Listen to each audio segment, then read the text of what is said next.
We getting on the Zoom? Okay. Steve, are you going to the warm? Would you grab my sippy cup for me, please? Thanks.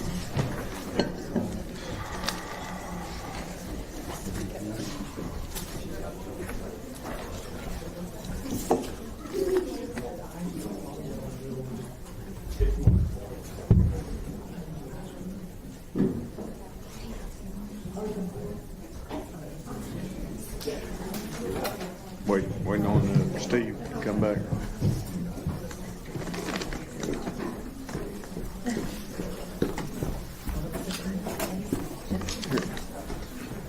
All right, y'all ready? Ready. Okay, let's go.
We're missing one. Everybody can be seated.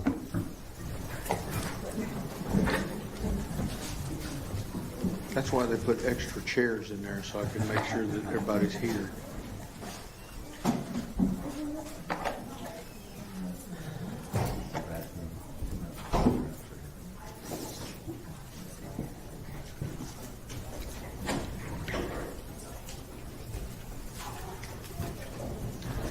We are ready to proceed. Ladies and gentlemen, this witness has been sworn previously to testify truthfully. Ms. Anderson. Thank you, Your Honor. Your Honor, before we proceed with Dr. Ryan, the defense offers, make sure I get the numbers correct, defense exhibit number 80, 81, 82, 83, and 84, which have all been on file with the clerk of court, and the state has also been given copies. Any objections? None, Your Honor. Thank you. Defense exhibits 80 through 84 are admitted.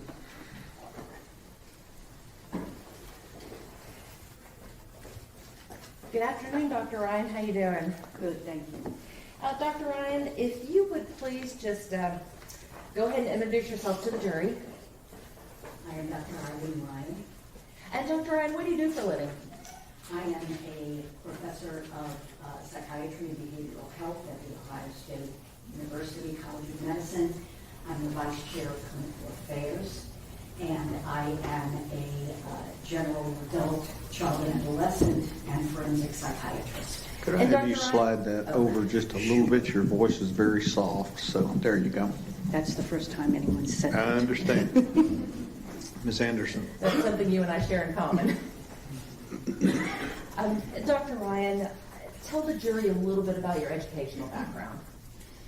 So I graduated undergraduate from New York University. I went to medical school at Midwestern University, which then was called the Chicago College of Osteopathic Medicine. After that, I did a medical surgical internship at Baptist Medical Center in New York. Then I did my general psychiatry and child and adolescent psychiatry fellowship at the University of Pittsburgh, Western Psychiatric Institute and Clinic. I did a forensic fellowship at the University of Virginia. Dr. Ryan, you had said that you were a doctor of osteopathic medicine. Is there a difference between osteopathic and a medical doctor?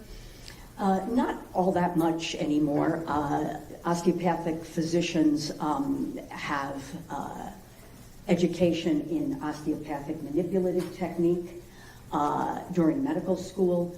There proportionately are more osteopathic physicians go into primary care, like family medicine, internal medicine, pediatrics, than MDs do. And I think osteopathic physicians have always prided themselves on having a more holistic approach, although I think teaching in an MD medical school now, I think MDs have certainly adopted that over the years. Osteopathic manipulation, what does that mean? Well, it's different from chiropractic, but it's manipulation of the musculoskeletal system for various, disorders. For example, back pain, various musculoskeletal disorders. Well, Dr. Ryan, are you licensed to practice medicine in the state of Ohio? Yes. Are you licensed to practice medicine in any other state? I'm licensed to practice medicine in Virginia, also and in Kentucky. Are you board certified in any discipline? Yes, I am board certified in general psychiatry, in child and adolescent psychiatry, and in forensic psychiatry. Dr. Ryan, for this particular case, did you have to obtain a temporary medical license to practice in Texas? Yes. And were you able to do that? Yes. You had mentioned that you were a professor at Ohio State University. How long have you been a professor?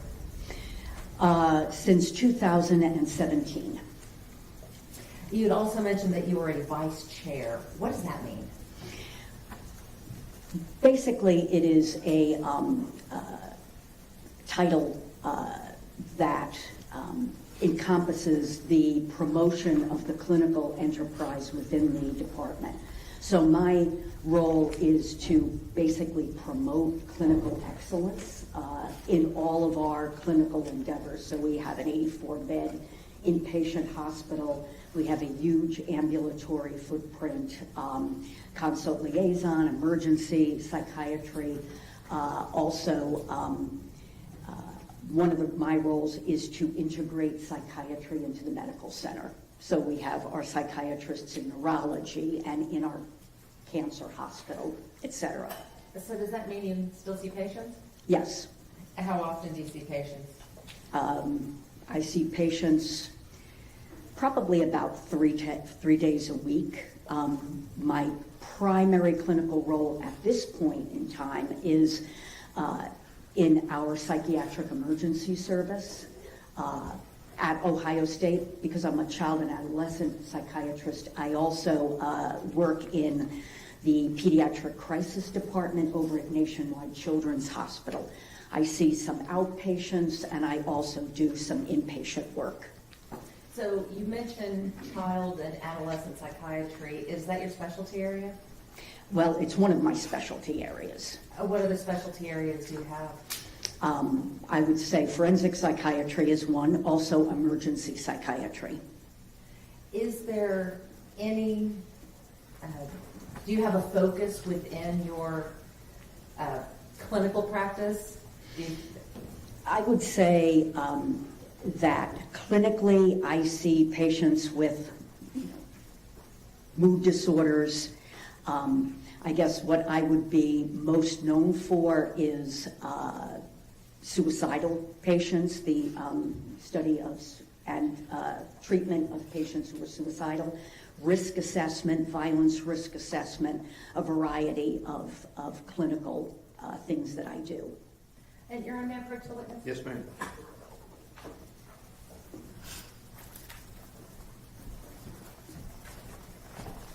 Dr. Ryan, I'm going to hand you what's been marked as defense exhibit number 78. Do you recognize this? That's my CV or resume. Is this a true and accurate representation of the experience that you bring to court today? Yes, it is. Your Honor, the defense offers defense exhibit number 78. No objections. Defense 78 is admitted.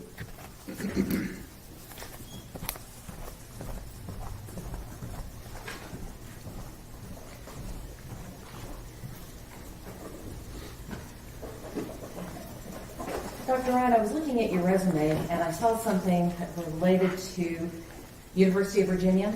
Yes, Were you the medical director at the, sorry, were you the medical director of the Institute of Law, Psychiatry, and Public Policy there? yes, I was. What does that mean? Well, the Institute of Law, Psychiatry, and Public Policy is really a think tank that assists in advising the state legislature, judges. Also, we have a clinic that evaluates primarily defendants. I also initiated doing more civil work.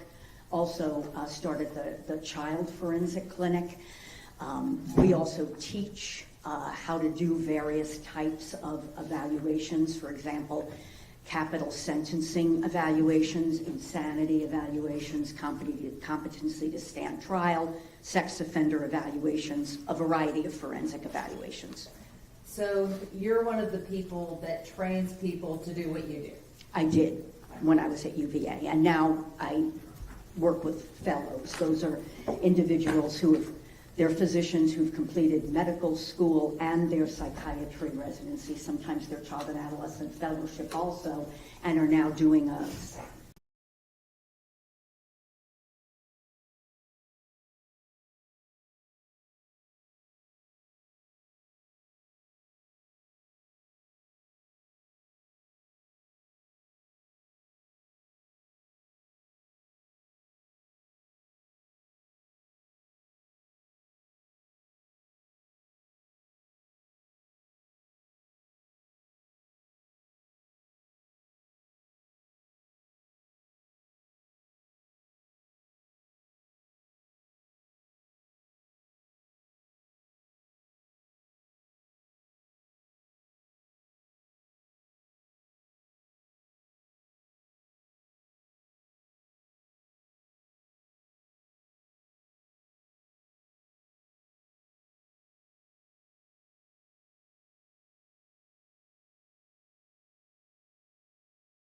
What you do? I did when I was at UVA, and now I work with fellows. Those are individuals they're physicians who've completed medical school and their psychiatry residency, sometimes their child and adolescent fellowship also, and are now doing a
What you do? I did when I was at UVA, and now I work with fellows. Those are individuals they're physicians who've completed medical school and their psychiatry residency, sometimes their child and adolescent fellowship also, and are now doing a Books? Yes, I edited and wrote part of a book on juvenile sexual offending. Dr. Ryan, have you ever consulted on legal cases before? Yes. Approximately how many times have you consulted on cases? Probably over the last 25 years, I would say about at least 50 times, maybe closer to 75. Have you worked for both the state and the defense in these cases? Yes, I have.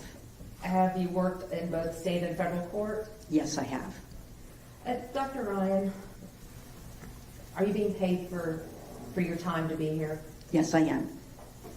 Now, I understand that you work for Ohio State University. How does that work with you working for them and you being here with us? Do you get paid or does Ohio State get paid? The payment goes to Ohio State. Dr. Ryan, what is your hourly fee? $700 an hour. Is the standard within the practice that you've seen? Yes, some less, some more. Some experts less, some experts more.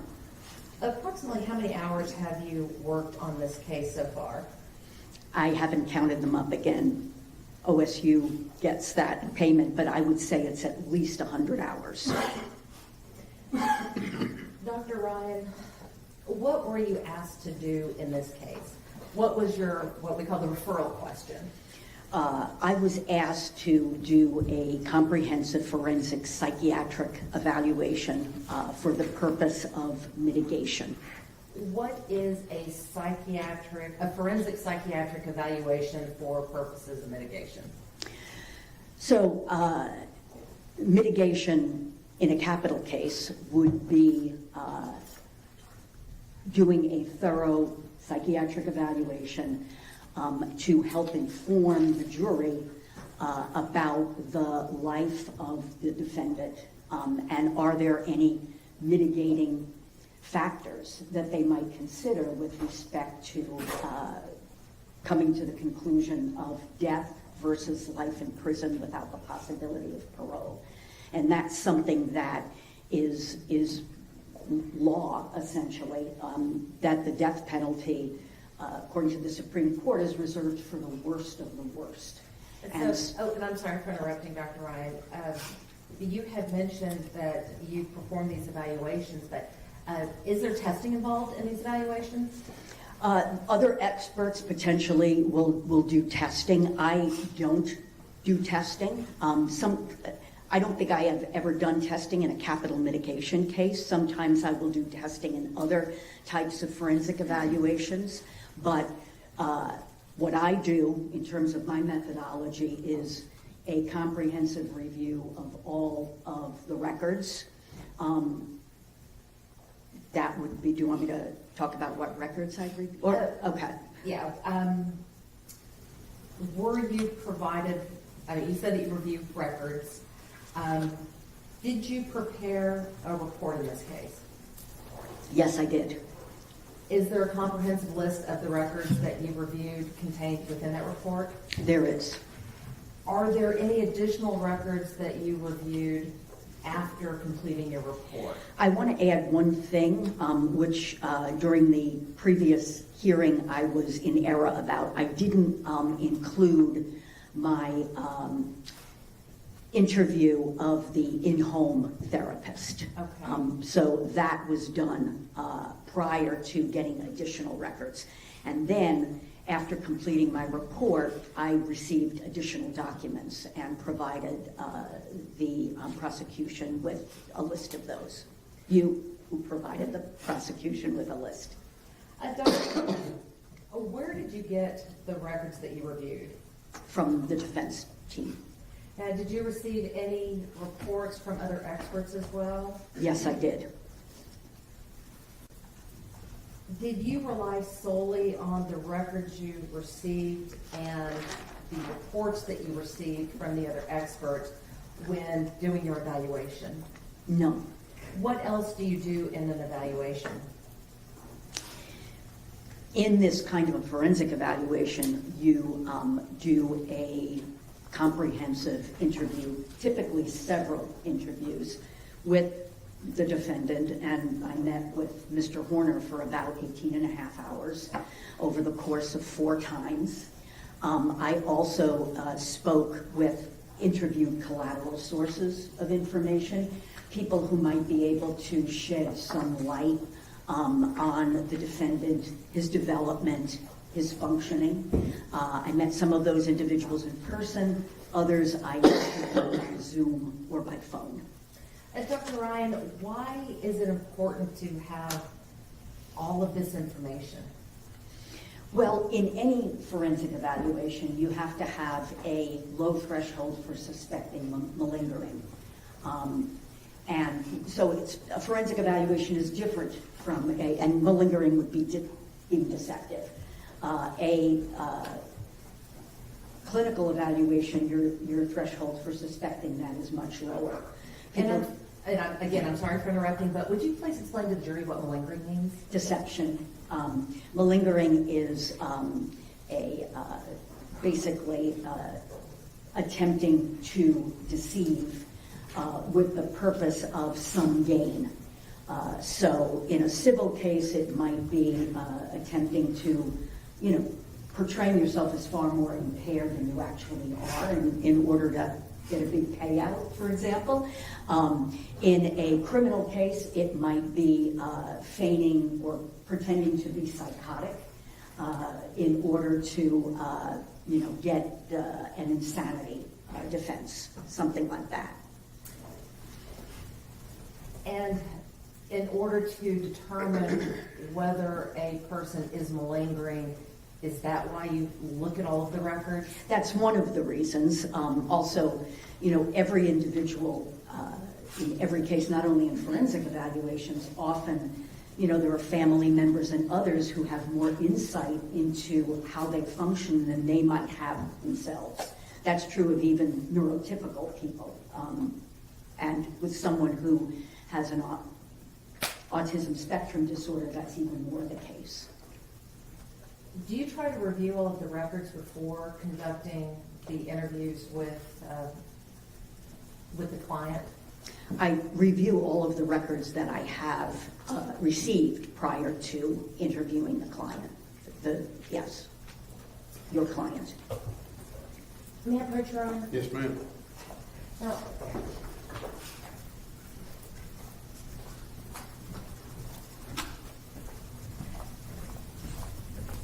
Dr. Ryan, I'm going to hand you what has been marked as Defendant's Exhibit number 79. Do you recognize that? Yes, this is my report. Is this the report that you prepared after interviewing Mr. Horner, reviewing the records, and interviewing all the collateral witnesses? Yes.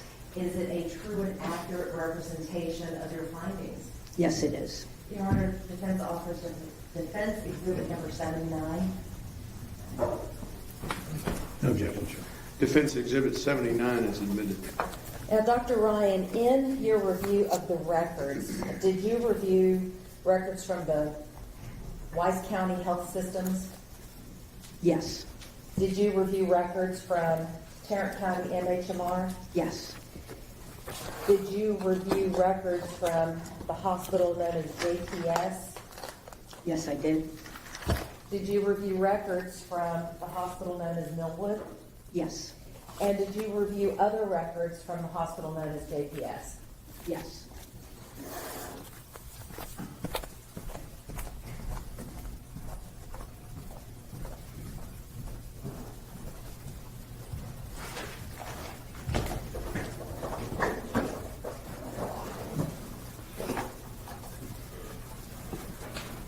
When you conduct a forensic psychiatric evaluation, how important is it to get a family history? It's very important. Why is it important? Well, for a variety of reasons. One is you find out about the upbringing of the defendant. You also find out about the family mental health history, because many psychiatric disorders have a familial basis, a genetic basis that you want to be aware of. It's also important to, expounding on what I had said earlier, understanding the developmental history of any defendant. You really need to know what kind of a family they grew up in, what kind of influences they were subjected to, both positive and negative.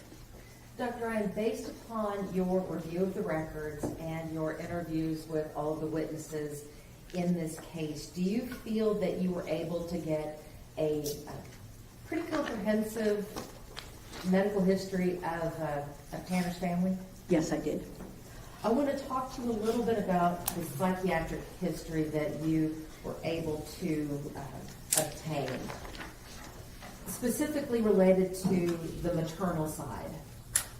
Was there any significant history of mental health issues on Tanner's maternal side? Yes, there was significant mental health history on the maternal side. His maternal grandmother suffers from depression. She's been diagnosed with bipolar disorder, but she doesn't believe that she has bipolar disorder. And the records that I reviewed weren't very clear on that either. She also was very traumatized during her own childhood, sexually abused.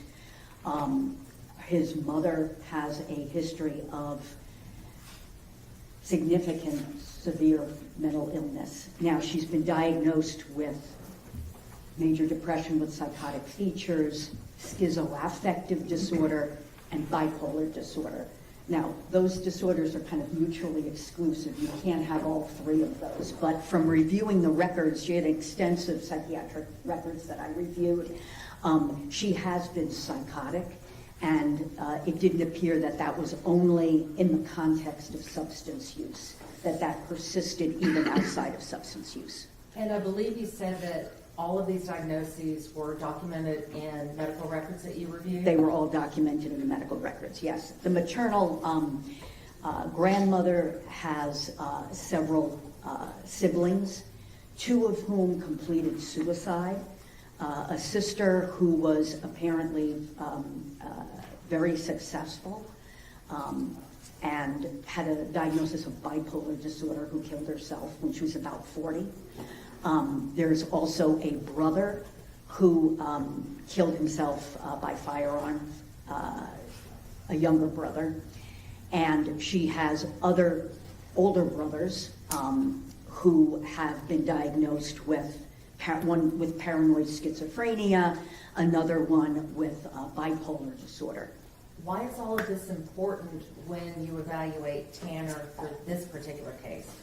It gives me some insight into what kind of biologically based vulnerabilities he may have to mental illness. There's also, family history is also replete with substance use disorders. And those we know are also, there's an inherited basis potentially to those also. With regards to the substance use disorder, and was that on both the maternal and the paternal side? Yes, there's the paternal side. His biological father died before I had any opportunity to interview him, but he reportedly, and there's actually medical records that I reviewed his records. He has a history of depression, significant substance use. He also had a serious suicide attempt while in jail, during which he was cut down, and in the process of being cut down, when he fell to the floor, broke his foot. What do you mean cut down? He was found hanging. Dr. Ryan, I want to turn your attention to Tanner Horner in this case, all right? You said that you had reviewed all of the medical records in this case. Were you able to obtain a comprehensive history or view of Tanner's own psychiatric issues? Yes. Historically speaking, what kinds of diagnoses has Tanner had over his lifetime? He has had over his lifetime Asperger's disorder, autism spectrum disorder, as the diagnostic category changed, major depressive disorder, recurrent and severe. He has had ADHD, significant attention deficit hyperactivity disorder. That has been since childhood. He's also received the diagnosis of bipolar disorder. That was also in the medical records. Based upon your review of the medical records, were you able to determine whether he had ever been prescribed any medications? Yes, he was prescribed numerous medications over the years. When he was early adolescence, I believe, potentially middle school, he was prescribed what we call stimulant medication for ADHD. Metadate, and Concerta. He's also been prescribed Strattera, and that was prescribed quite recently prior to this offense. He's been prescribed several antidepressants, sertraline, which is Zoloft, mirtazapine, which is Remeron, and fluoxetine, which is Prozac. Also bupropion, which is Wellbutrin. He's been prescribed 2 antipsychotics, although it appears that those were prescribed more for sleep disturbance than any actual psychosis, olanzapine and quetiapine. Dr. Ryan, are these medications consistent with the diagnoses that you saw in the records? Yes. I'd like to talk to you a little bit about some of the specific instances that you've read about in the records. I want to turn your attention to the records for Millwood in 2018.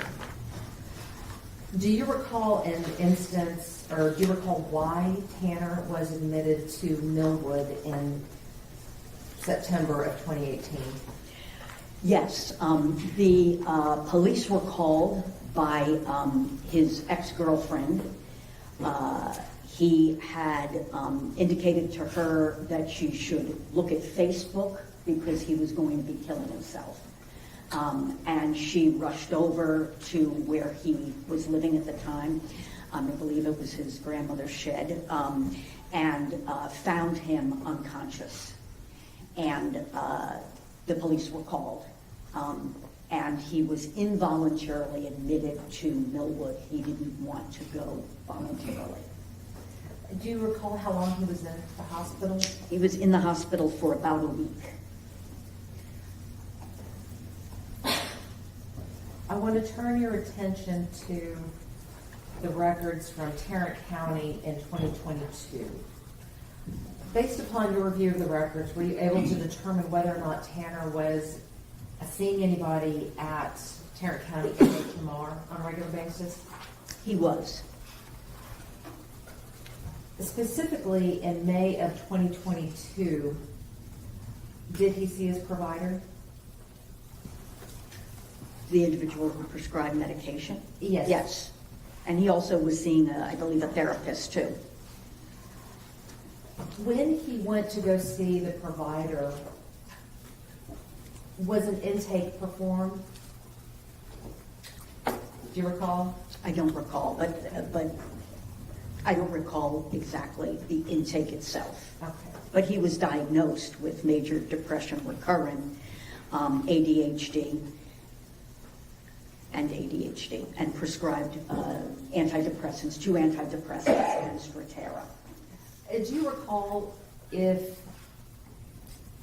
he talked to his provider about any of the stressors in his life that he was experiencing at the time in May of 2022? Yes, he basically went for treatment because he was feeling increasingly depressed and suicidal. He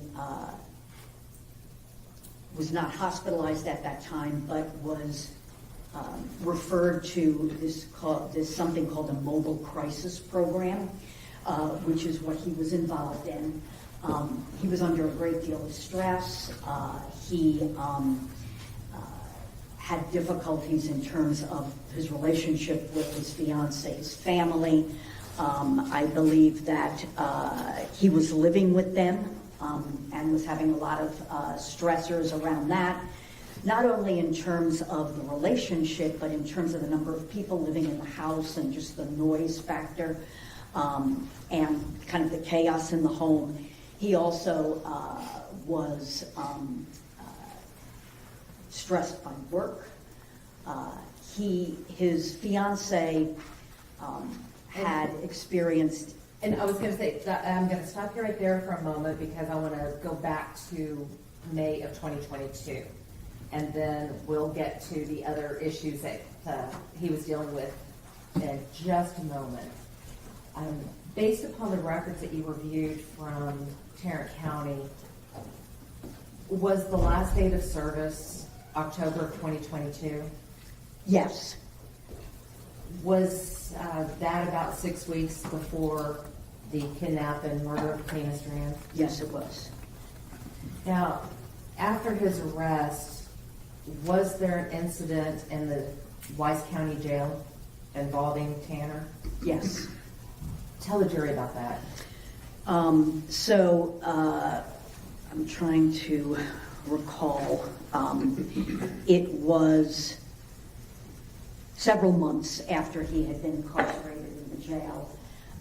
He attempted to kill himself by cutting his upper extremities and cutting lower extremities. And this was a serious suicide attempt in that when he was brought to the hospital, he was hypotensive, which means he had very low blood pressure due to loss of blood.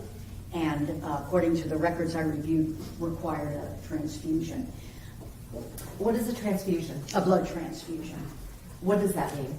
It means that, and reviewing his labs, something called his hemoglobin and hematocrit were low, which indicates that he had lost a lot of blood. And his, if I remember correctly, I think his systolic blood pressure, which is that top number in your blood pressure, which is typically about 120, I think his was like 50 or 60. So he had lost quite a bit of blood. What does it mean to have a systolic of 50 or 60? That the term is hypotensive. He was not, his blood pressure was very low, and that means that there wasn't a lot of blood for the heart to pump around the body. And he was, if I remember correctly in the records, it seemed like he was confused, somewhat disoriented. So this was a legitimate and very serious attempt.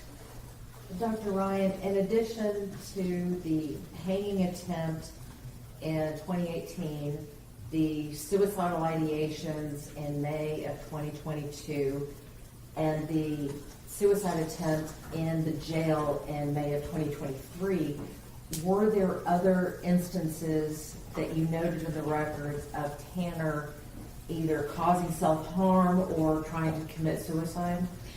Well, there's the head banging and the self-harm that he experiences when he becomes very dysregulated and overwhelmed. But there was also an incident when he was hit with a plank by his grandfather. He didn't see that coming, in large part because of his difficulty with perspective taking and seeing, kind of how people are registering emotion. His father knocked him down with a plank or some big stick to the floor. And he indicated this to me, and his grandmother did also. And he went upstairs and cut himself very deeply in a suicide attempt. Then he came downstairs. He was bleeding profusely. His grandmother took him to the hospital, and he received 16 sutures. He did not reveal to the hospital personnel that he had cut himself. He said he had, I believe he told them that he had cut himself. He had fallen off a roof or something and fell out onto a gutter and cut himself that way. Dr. Ryan, based upon your review of the records and your evaluation of Tanner, is it your opinion to a reasonable degree of medical certainty that Tanner meets the diagnostic criteria for autism spectrum disorder? Yes. What about alcohol-related neurodevelopmental disorder associated with exposure? That's a little redundant on my part, but yes, a neurodevelopmental disorder related to fetal alcohol. Does he meet the criteria for major depressive disorder? Yes, he does, recurrent. Post-traumatic stress disorder? Yes, Attention deficit hyperactivity disorder? yes, Motor tic disorder? yes, And you mentioned bipolar disorder rule out. What does that mean? You know, the records had numerous references to him having manic, or what we call hypomanic episodes. And I believe that he has been diagnosed in the records at some point with having bipolar disorder. However, you know, the kind of evaluation that I'm able to do in a forensic evaluation is far more comprehensive than the kind of evaluations that I can do in 15 minutes in my practice clinically. I just don't have that kind of access in a psychiatric evaluation clinically. I was able to review all of these records, talk with numerous collateral sources, and also to talk with Mr. Horner himself, and I could not determine that he actually met criteria for that disorder. Because, you know, all of these disorders have pretty strict criteria. You have to meet a certain number of criteria in order to get the diagnosis. He clearly meets the diagnosis for major depressive disorder, but you have to have, for hypomania, 4 days at least of clear hypomanic symptoms most of the day, on consecutive days. And for mania, it's 7 days. And I just couldn't get enough information to make that diagnosis. So does that mean he didn't have bipolar? No, it doesn't mean that. I just did not have enough information to make the diagnosis to a reasonable degree of medical certainty. Okay, hold on one moment.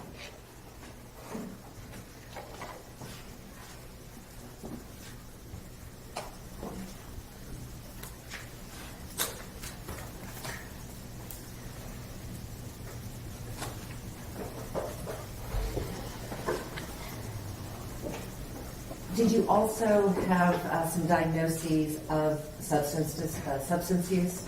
Yes. Dr. Ryan, how important are diagnoses for a forensic psychiatric evaluation in a capital murder case? Well, just generally, the jury might consider these diagnoses, these disorders, to be mitigating. They certainly impact how Mr. Horner developed, moved through the world, how he came to be the person that he is.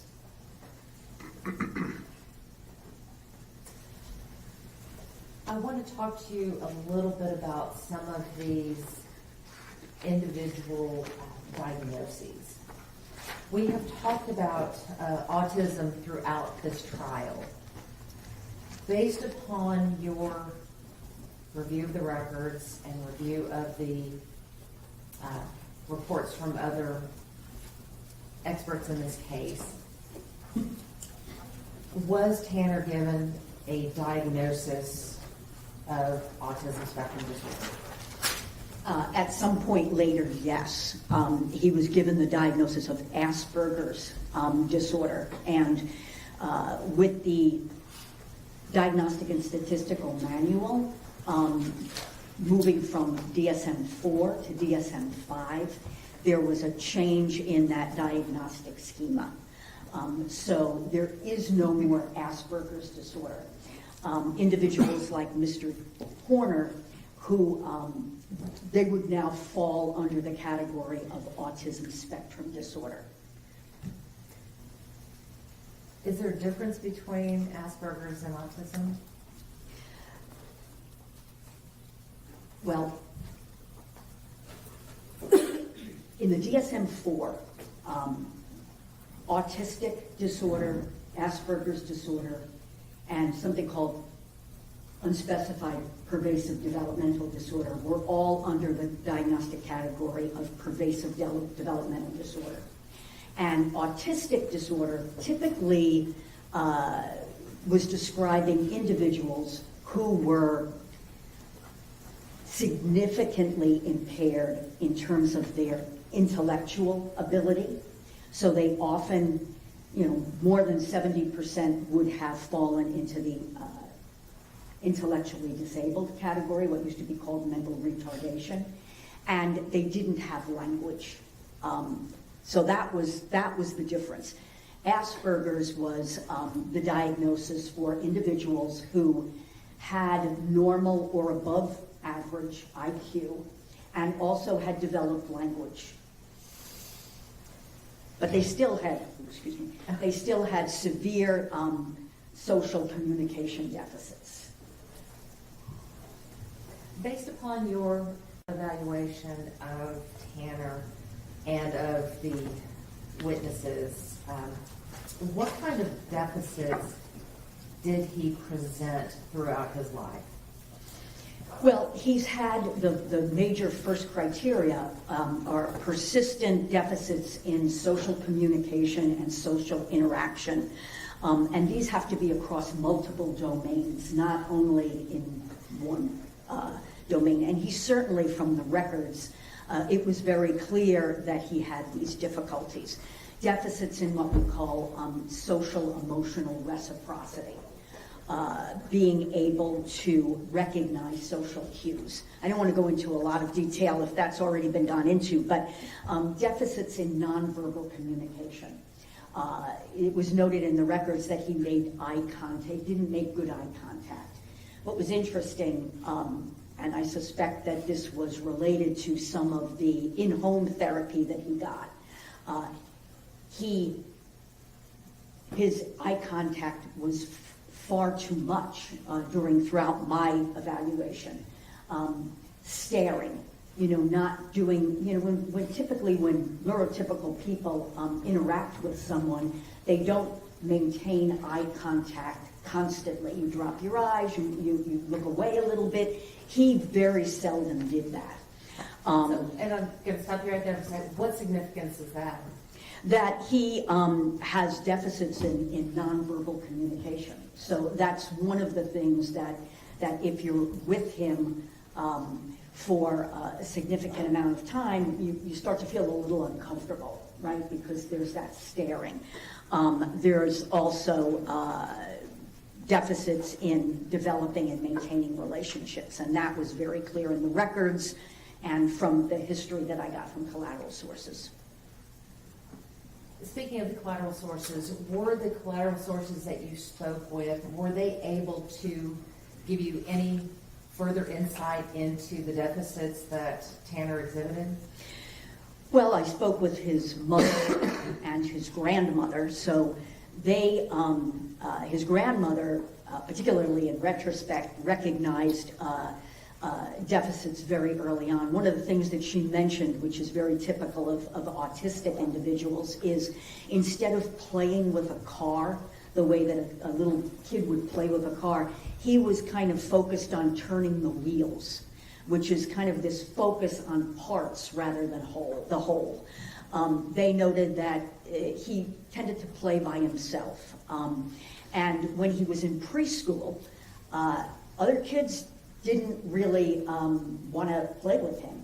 And also when they would approach him to play, he didn't interact with them in the way that other kids would be expected to interact. He had difficulty. Now, preschoolers are not known for sharing, but he was even more, focused on just doing his own thing. And the relationship issues have progressed throughout his life. That was noted in the school records. It was noted by the in-home therapist.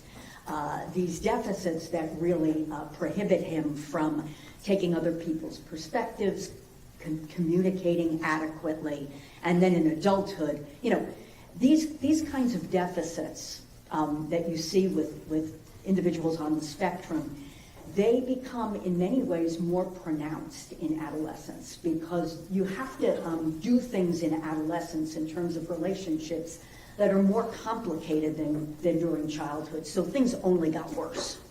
So Dr. Ryan, the information that you've received from the collaterals, did they corroborate the testing of other experts? Did they corroborate what you saw in the medical records going back a decade? Totally. I want to talk about the diagnosis of major depressive disorder. how common is it to have a comorbidity of depression with autism? Very common. Did you find that to be the case with Tanner? Yes.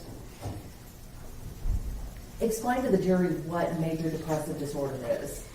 So major depressive disorder is a mood disorder in which someone is pervasively depressed, down, sad mood, or losing interest or pleasure in usual activities for at least 2 weeks. And it's not a kind of on and off thing. It doesn't have to be every single minute, but it's pretty much most of the day, nearly every day for at least 2 weeks. And then you need to have 5 out of 9 symptoms in order to meet the criteria. For example, sleep disturbance, appetite disturbance, loss of energy, the loss of pleasure that I mentioned before, preoccupation with death or suicidal ideation, decreased concentration, feelings of helplessness, hopelessness. So there are 9 of them. I don't know if I mentioned them all in that, but you have to have at least 5. And Dr. Ryan, how does depression... Can I just add one thing? Oh, sure. It has to really limit your functioning. Well, how does depression affect a person's functioning? Well, it's very individualized, of course, right? For some individuals, decreased motivation is another one of the symptoms. So, it can be an increase in sadness. It can be an increase in irritability. It might be a lack of motivation to work, for example. So you might see that someone with an excellent work ethic suddenly starts showing up late for work or isn't performing at work the way they used to. What about cognitive abilities? Definitely affects cognitive abilities in terms of memory, in terms of there are neural circuitry that's affected in depression, in terms of being able to utilize foresight. It does affect your cognition and makes you slower potentially in terms of your thinking. Dr. Ryan, another one of the diagnoses that you noted was attention deficit hyperactivity disorder, also known as ADHD. During your evaluation of Tanner, did he exhibit any signs or symptoms that would lead you to believe, or let me rephrase that. What signs or symptoms did he exhibit that led you to believe that ADHD was a valid diagnosis? Well, you have to recognize that in a structured setting, I mean, we were in a interview room, just him and I, and even individuals with significant ADHD might be able to focus in interview. It's when they're in unstructured settings that you really see some of those deficits more profoundly. So with me, it was kind of difficult to separate out what was the autism versus what was distractibility secondary to ADHD. But he was distractible. He was also, kind of impulsive, but he had what I would call impulsive responding that was at times very inappropriate, that could also be related to his Asperger, his autism spectrum disorder.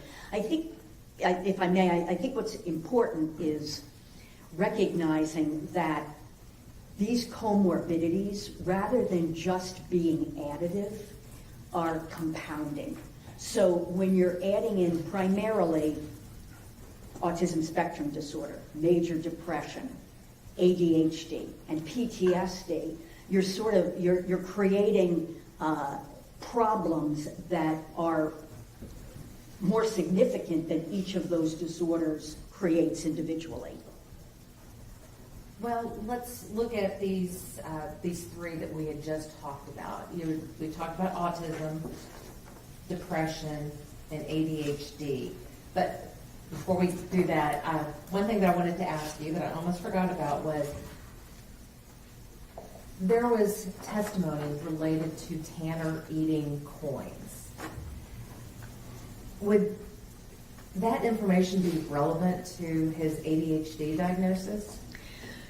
Well, yes. The records seem to indicate, and the history from sources that I spoke to, was that he had a particularly severe form of ADHD.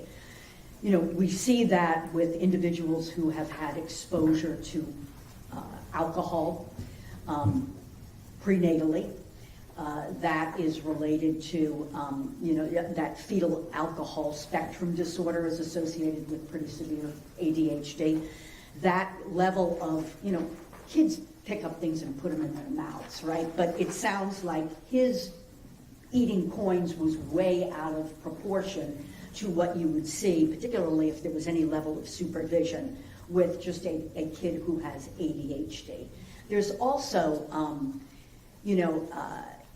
to be eating inanimate objects would be something called pica, which is another disorder. I don't have enough information to be able to diagnose that, but just eating random things that are objects.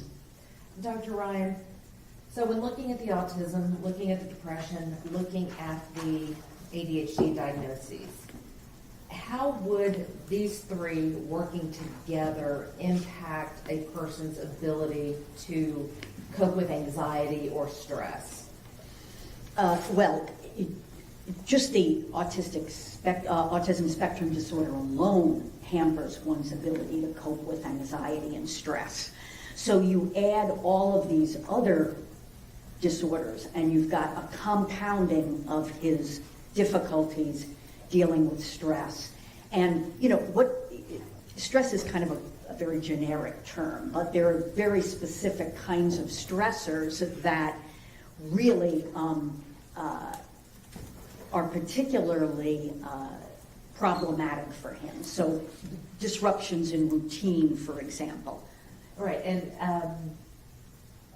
in about half a page, we're going to talk some more about the stressors in this case. But I want to go back to the diagnoses for a moment. Okay. These diagnoses that we talked about,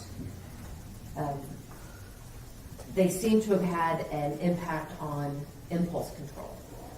Now, with regards to the other diagnoses that he had, you had noted that there was a prenatal alcohol exposure. So I'd like to talk a little bit about that. Does a fetus have control over what the mother puts into her body? No. Are women supposed to consume alcohol while pregnant? No. Why not? Well, alcohol is a neurotoxin, and there is a great deal of research on the toxicity to the fetal brain. It's not clear how much is too much. Some literature and research indicates that 2 drinks in one sitting can be, which I think may be a little excessive actually, but there's research that indicates that can be that can be toxic to the developing brain. It all really depends on where this kind of an insult hits. So, in Mr. Tanner's case, his mother was very heavily consuming alcohol for the first 8.5 weeks of Go ahead. of the Now, I pregnancy. was going to ask, are there times in a pregnancy that a developing fetus is more vulnerable than other times? Yes, the brain is developing during that first trimester. And so what can happen if a mother drinks during the first trimester? It can have a very negative effect on the fetus's developing brain. What kind of effect can alcohol exposure have on a child's executive functioning? It can very negatively affect executive functioning. And executive functioning is basically the frontal lobe of our brains. That area in the front behind the forehead is what is responsible for executive functioning, particularly what's called the prefrontal cortex. So that is important in terms of judgment, rational thinking, impulse control,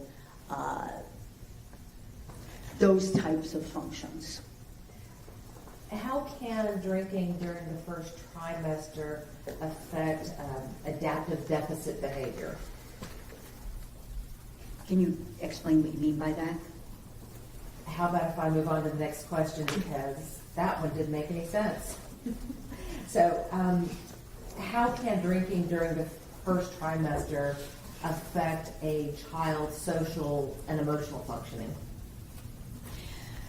Well, particularly if it affects the frontal lobe, which is one of the areas that we would be looking at, it can affect their impulsivity. And as I said, children with fetal alcohol disorder, and there's two things. There's fetal alcohol disorder, right, which has characteristic facial features, which Mr. Horner does not have. And then there's what we call fetal alcohol spectrum disorder. And individuals with fetal alcohol spectrum disorder have significant deficits with respect to impulse control, judgment, rational thinking, being able to kind of consider alternatives, and that's what in my opinion, we're seeing with Mr. Horner.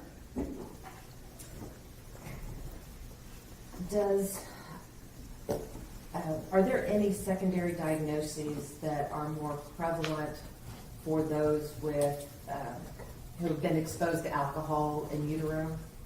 Well, ADHD is definitely one of them. Is there a correlation between alcohol exposure and autism spectrum disorder? There's no causation. That the research has not shown any, for example, that alcohol exposure causes autism spectrum disorder. However, many children with fetal alcohol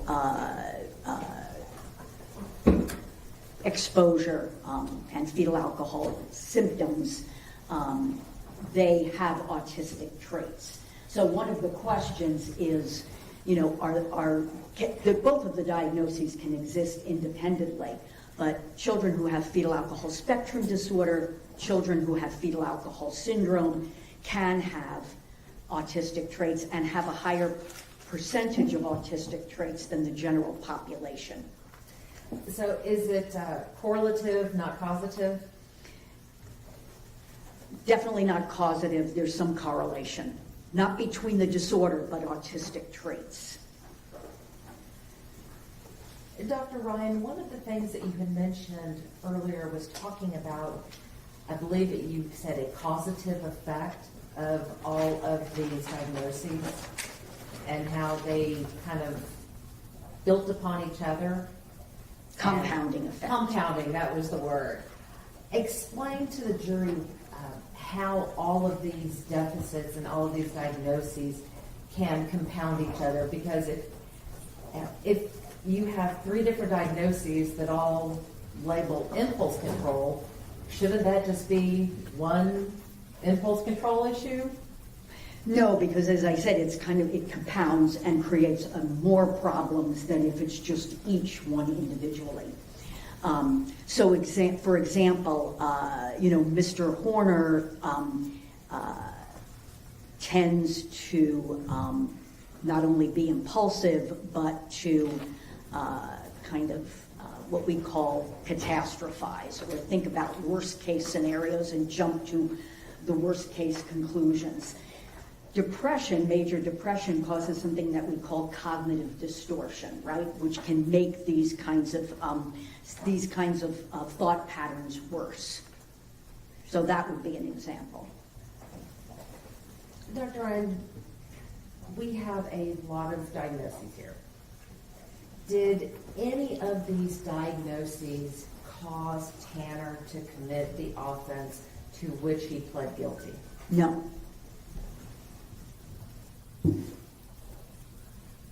Did any of these diagnoses lead you to believe that Tanner was insane at the time of the commission of the offense? No. You understand that he did plead guilty to Yes. this case. Is insanity part of a guilt innocence, or would it be part of the mitigation?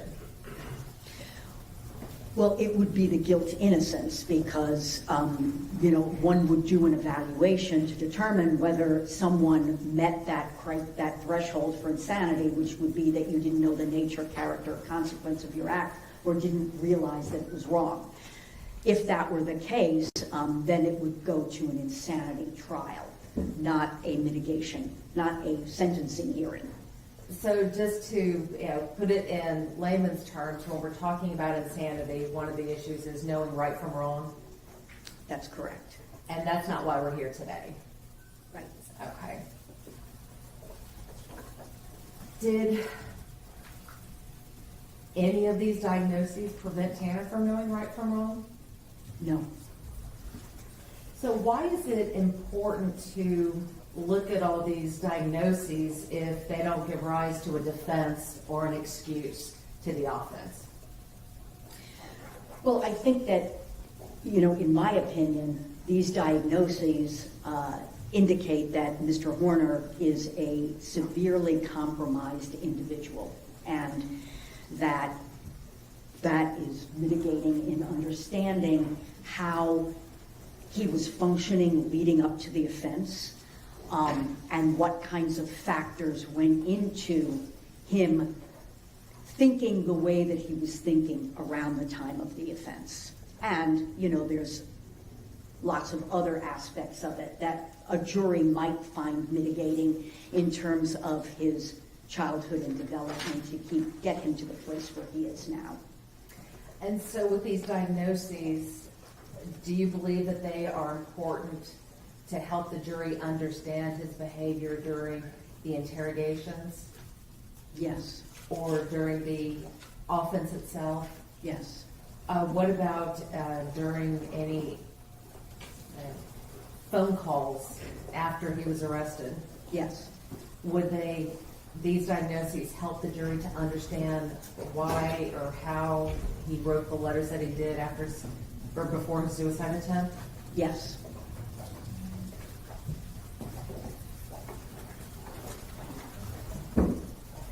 Dr. Ryan, I want to talk to you about the evaluation of Mr. Horner.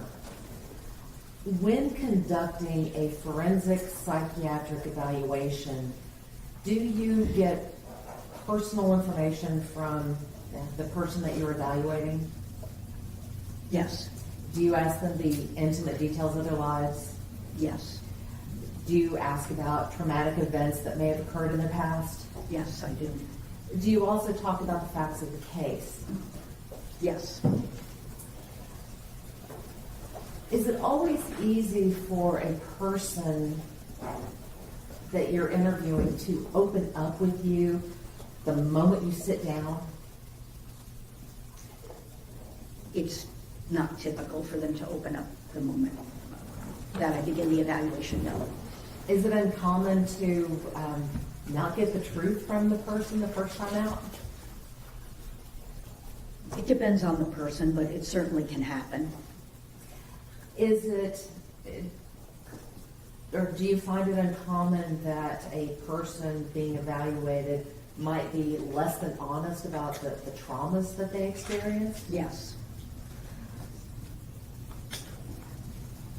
So why wouldn't a person just come out and say, this was my trauma, this was the bad thing that I did?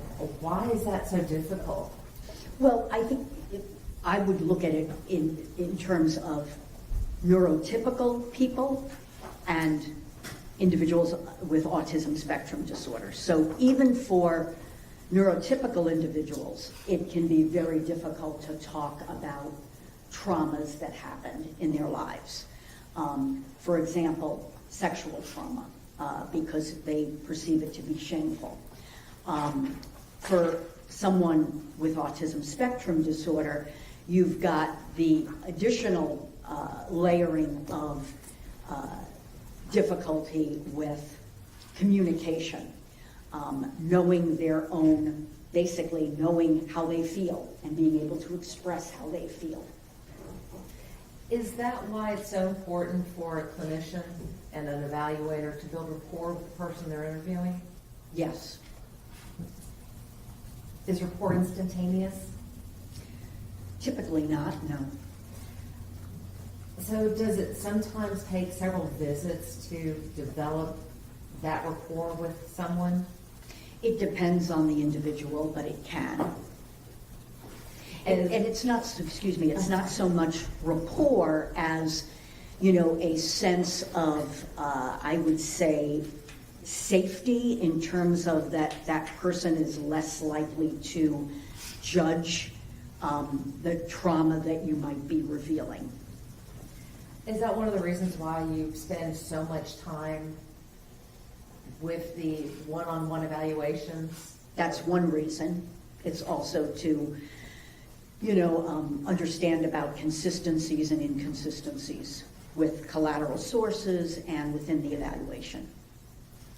Dr. Ryan, I want to talk to you about the facts of this case.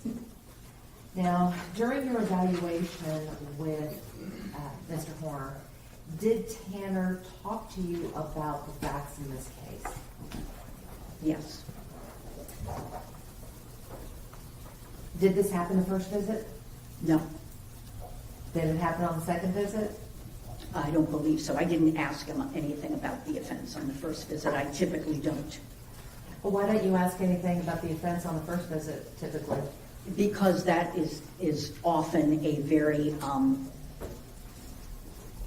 difficult thing for individuals to talk about. And I don't want to disengage or shut down the interview by asking about the facts in the first interview. What do you mean by shutting down? Not talking any further or feeling so uncomfortable or so anxious that they don't provide the kind of information that I need to put the whole picture together. So there's a lot more information that I needed than just information about the offense itself. In order to understand more about what happened with Athena, I needed to know about him. I needed to know what led up to this. I needed to know things about his background, all of that stuff. And I'm typically not willing to compromise that by jumping into the offense right off. Do you find it more productive to wait? Yes. And talk about the offense later? Yes, that probably would have been a briefer way to say that, yes. I want to talk to you about what Tanner told you about the offense, okay? Did he tell you why he picked up Athena and placed her in that truck? Yes. And why did he do that? She saw him snorting cocaine. Dr. Ryan, you mentioned the word earlier that, and I cut you off on that one, but I'm going to bring it up now. You mentioned the word catastrophize. What does that mean? That means immediately and with a lot of emotional valence or a lot of emotion, believing that the worst possible thing is going to happen, regardless of how minor the event might be. You had the opportunity to see some of the video of the incident, and you reviewed some of the records related to the transcripts. Based upon your conversation with Tanner and the evidence in this case that you reviewed, is it your opinion that this was one of those moments that Tanner catastrophized? Yes. Why do you say that? Well, there's more to the catastrophizing in a lot of respects is due to his autism, right? But layer on that, his ADHD and his depression, he immediately jumped to the conclusion that Athena saw him snorting cocaine, and so she was going to tell, and he was going to lose his job, which meant that he was not going to be able to support his son.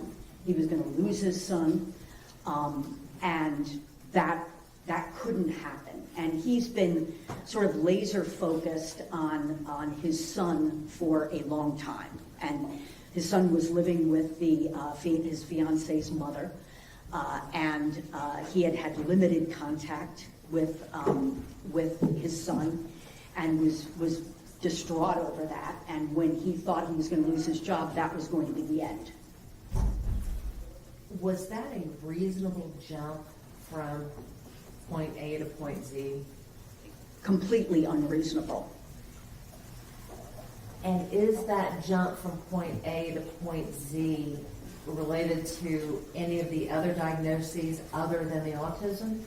Or is it just kind of a combination of everything that's been going on? I think it's the compounding. I think that the autism was definitely a major component of that. But I think that the impulsivity that goes along with ADHD, the major depression, I think that he's also very emotionally reactive related to his own past trauma. But I think that in that moment, that catastrophizing around, she saw me using the cocaine, she's going to tell on me, I'm going to lose my job, that's the end for me, I'm going to lose my son, was what went into this. So after Tanner has Athena in his truck, did he tell you what happened next? Well, getting up to that point, there was, from what he told me, he didn't know what he was going to do initially. He was having trouble kind of thinking at that point once he was convinced that he was going to lose his job because of Athena seeing him do this. He kind of didn't know what to do. And so he said that he, said there's something in the truck, and he was going to look for something. Do you want me to? Well, I'm going to stop you right there for a moment. I want to fast forward a little bit. Okay. To Athena is already in the truck. Did he talk to you about assaulting Athena? Eventually. Did he deny it at first? Yes. So, did you believe him when he first denied it? No. Why not? Because I had read the transcript, and I knew, in my opinion, what had gone on in the truck. He had covered the camera, so one couldn't see it. But from what the transcript was, I later heard the audio. Okay. Yeah. And I'm sorry, I didn't mean to. But even before that, reading the transcript was enough. So, at any time did you challenge Tanner on the lies that he told you? Yes. Was he eventually able to tell you what had happened? Yes, to the best of his ability, I think. Did he have any difficulty talking with you about it at first? Yes. What was his demeanor when talking about this? It was the only other time that he had a similar demeanor was talking about his own rape when he was 10. He was halting. He had what I would call an autonomic reaction, which is very difficult to fake, the autonomic nervous system. He was flushed.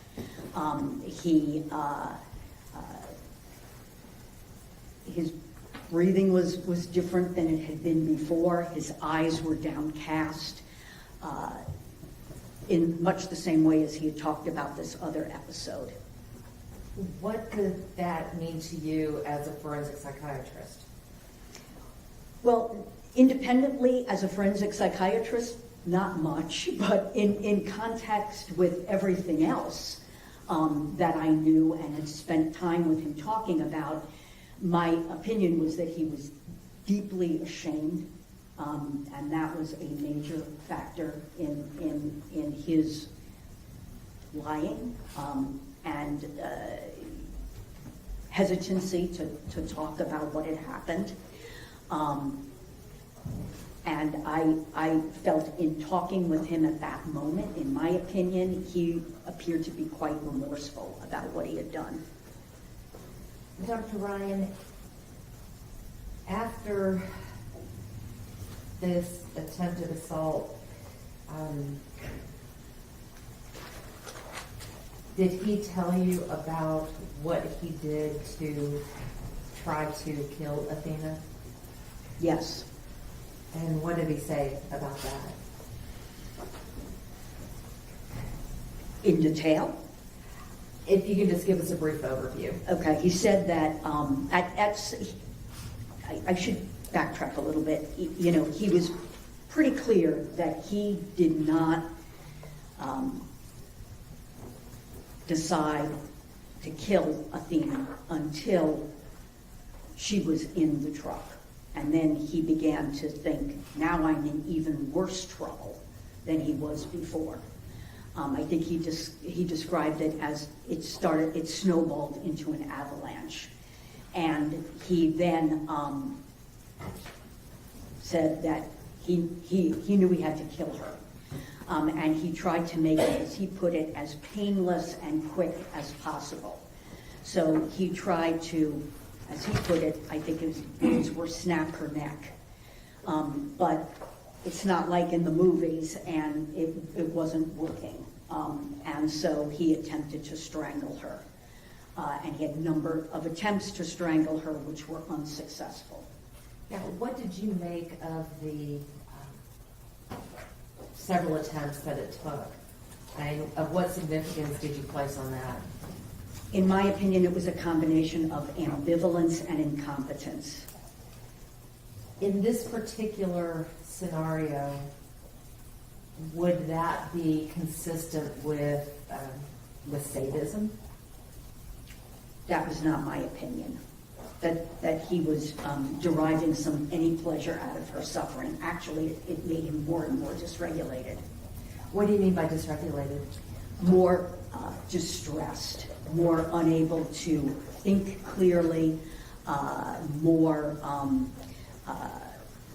just having more difficulty thinking rationally than usual when he already has trouble with that. Dr. Ryan, you had mentioned covering the camera lens. I have a question for you. If a person was trying to cover up an offense or prevent other people from seeing them committing an offense, would it make more sense to cover up the lens before you commit the offense or after you commit it? Did y'all check this is speculation on her part? Sustained.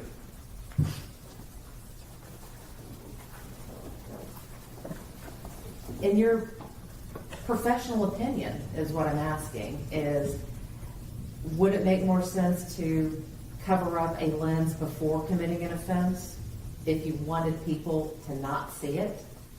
I'll still object speculation. Understood. I'll let her answer that based on her evaluations.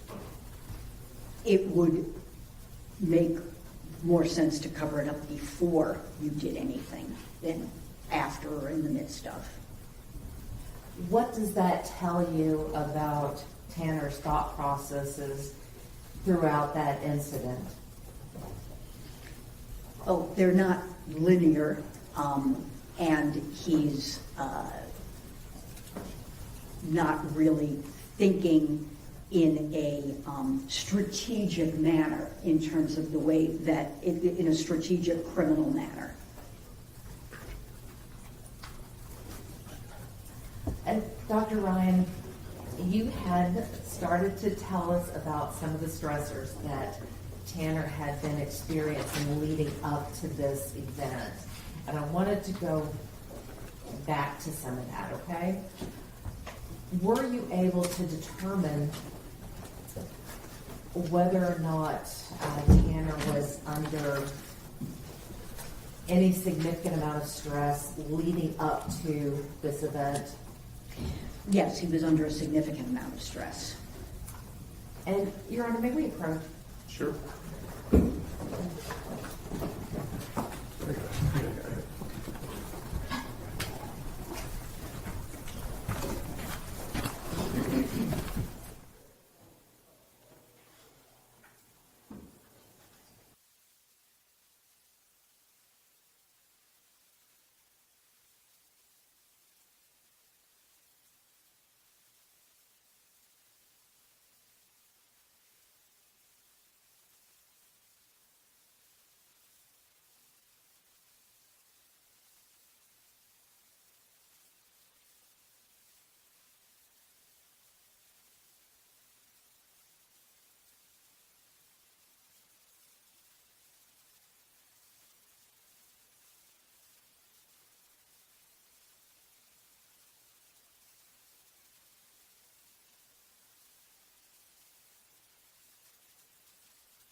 Board may be seated.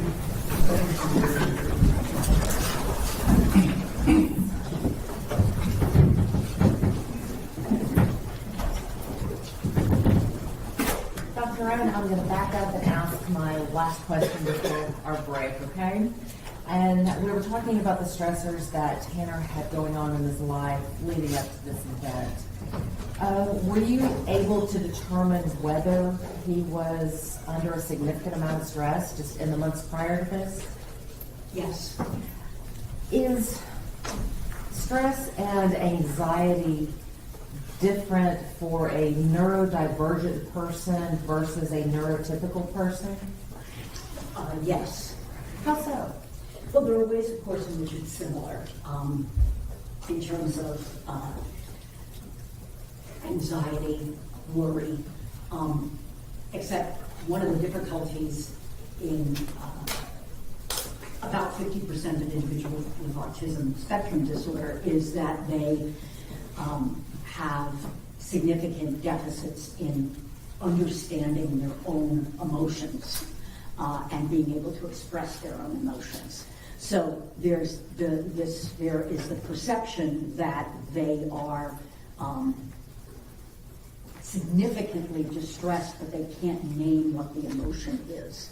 And that ends up being problematic because if you can't name your own emotions, it's very difficult for you to be able to understand what other people are feeling. And so it's also very difficult for you to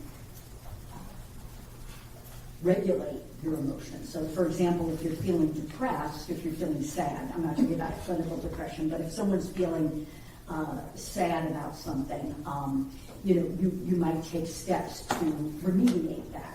Or if you're feeling anxious about a situation, you might either, for example, if you're feeling anxious about preparing for a test, you may study harder. You might, do some meditation or exercising. You've learned kind of what it is that you're experiencing and what you need to do to kind of improve your state. Mr. Warner doesn't have that capacity. I want to talk about some of the stressors that were going on in Tanner's life at that time. Are these incidents documented in the report that has been offered into evidence in this case? Yes, they are. I want to talk about just a few of them that are noted in your report. In your report, you had noted that Tanner was having problems with his fiancée. Before becoming pregnant with Tanner's child, was the fiancée working and contributing to the household? Yes, she was also working double shifts at times throughout most of the pregnancy. Were they able to make ends meet at that time? Yes, they had some financial pressures. They had a number of moves, but yes, they were able to kind of keep their heads above water. So after Tanner's child and Tanner's son was born, was his fiancée still able to work? No, she, and this is from the information that he provided, his grandmother provided, and his fiancée herself provided. She had a severe postpartum depression, and this lasted about a year, in which she was not working, and not only was not working, but was not really able to care for the baby adequately, and was spending most of the time in bed. So even though she wasn't working, were they still trying to maintain the social lifestyle that they had while she was working? Yes. Did this cause problems financially? Yes. There was a lot of, for example, almost all the meals were DoorDash or Grubhub kind of meals, a lot of money being spent in that way. You had said that the severe postpartum depression had led to her staying in bed. Who picked up the slack while the fiancé was not able to take care of the child? Well, Tanner Horner himself was picking up some of that slack, but especially toward, leading up to the offense, he was working about 6 days a week. And so very long shifts. There's the issue of after he took about a week off in May after he was very depressed and suicidal, and they switched his route so that it was no longer the route that he had had in Azle, which he was very familiar with. And so that was a significant stressor. And I want to get back to the problems at home, okay?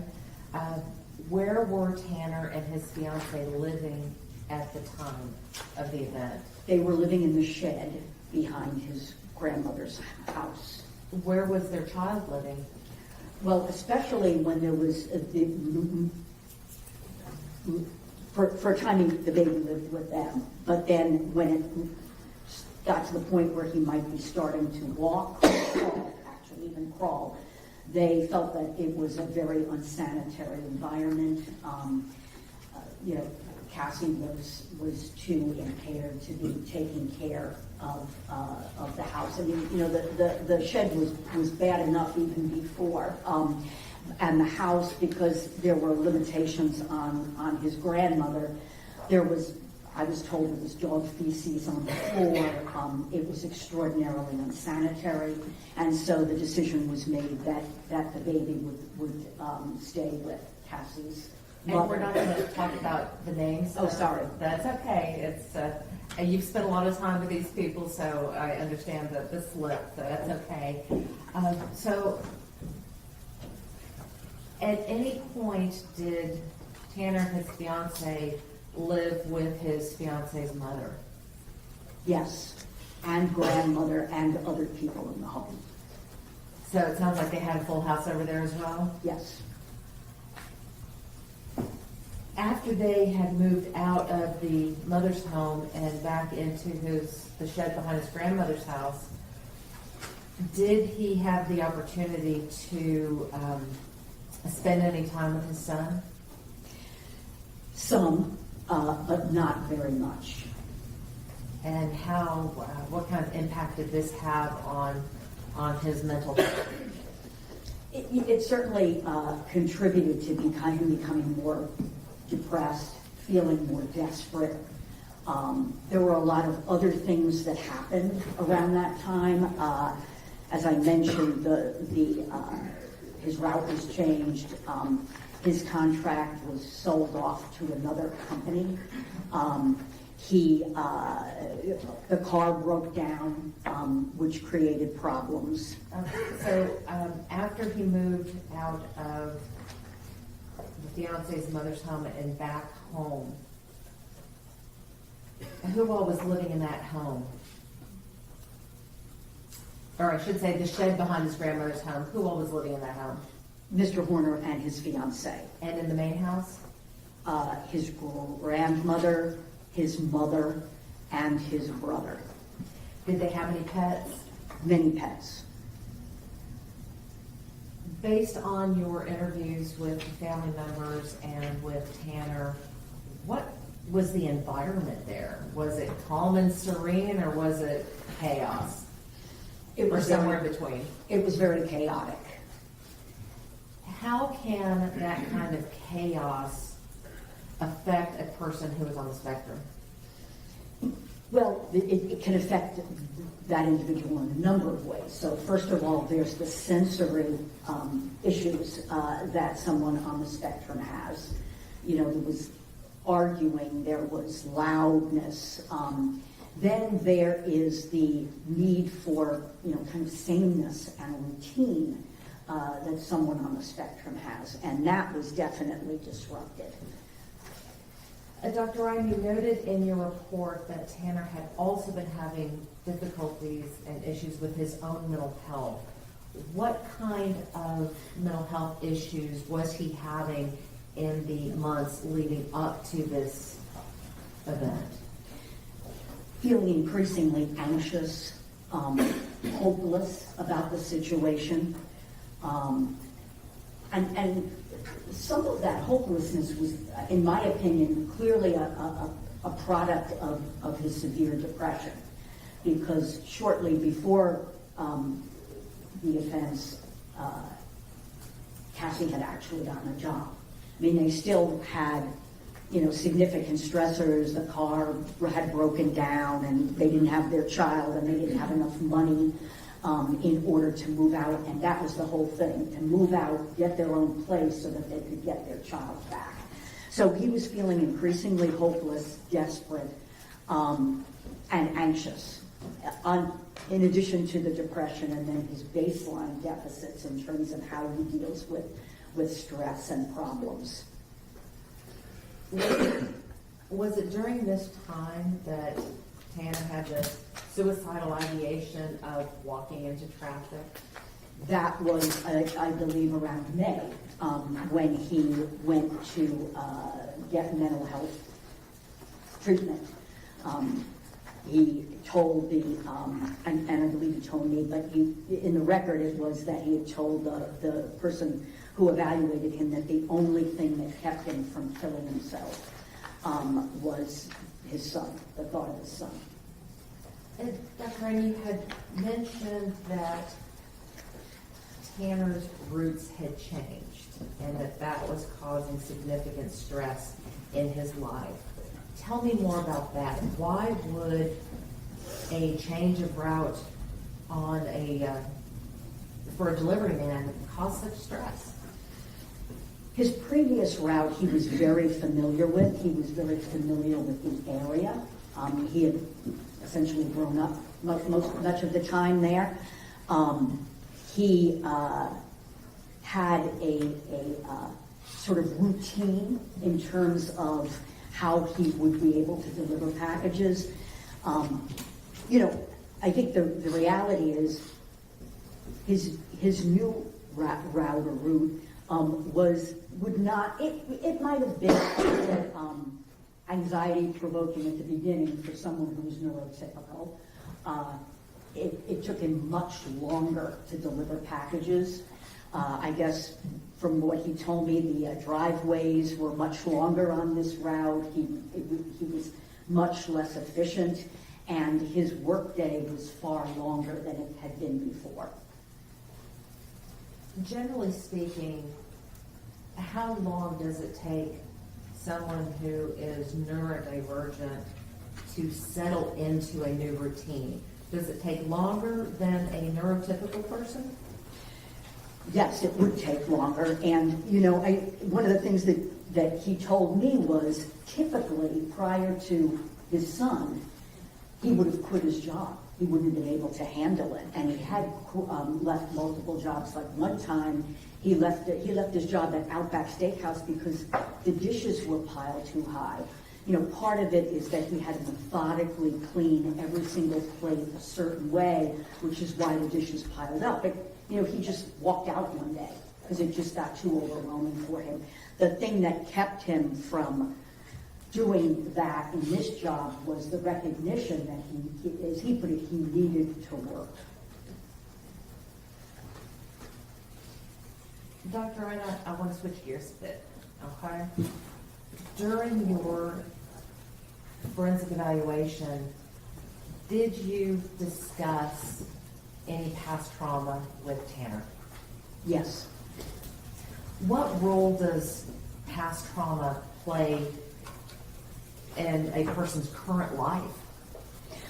Well, significant trauma, we know now, does create brain changes, particularly childhood trauma, and can create a situation where that thinking and rational part of your brain, that frontal lobe, sort of is overtaken by another part of your brain called the amygdala, which is part of the limbic system, which is that emotional part of your brain. So that, you don't process threat, for example, in the same way as someone who doesn't have significant trauma, that you're much more likely to be super sensitive to threat.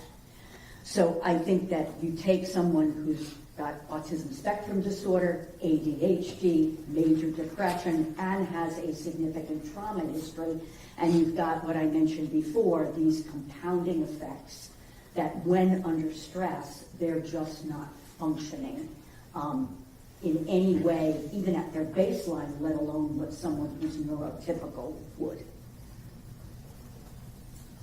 Is there a difference in how trauma or childhood trauma affects brain development versus maybe trauma that we experience later in life? Well, the research shows that because brains are still under development, particularly in childhood, and even up to age maybe your early to mid 20s, that these traumatic insults have a more significant effect than they would for an adult with a fully developed or mature brain. And the frontal lobe is the sort of last part of our brains to fully develop. We have heard evidence today, or over the last couple of weeks, about Tanner's home life and about what it was like growing up in that home. I want to focus some more on specific traumas that Tanner had endured. Did Tanner suffer any significant traumas during his life other than just the basic home life that we've discussed before? Yes. What types of traumas did he suffer? Well, there was severe bullying, which has been described. Bullying in school, bullying in high school. That is, we know, that is traumatic even for, if the bullying is severe, that's traumatic even for neurotypical individuals. One of probably the biggest trauma was a rape at age 10.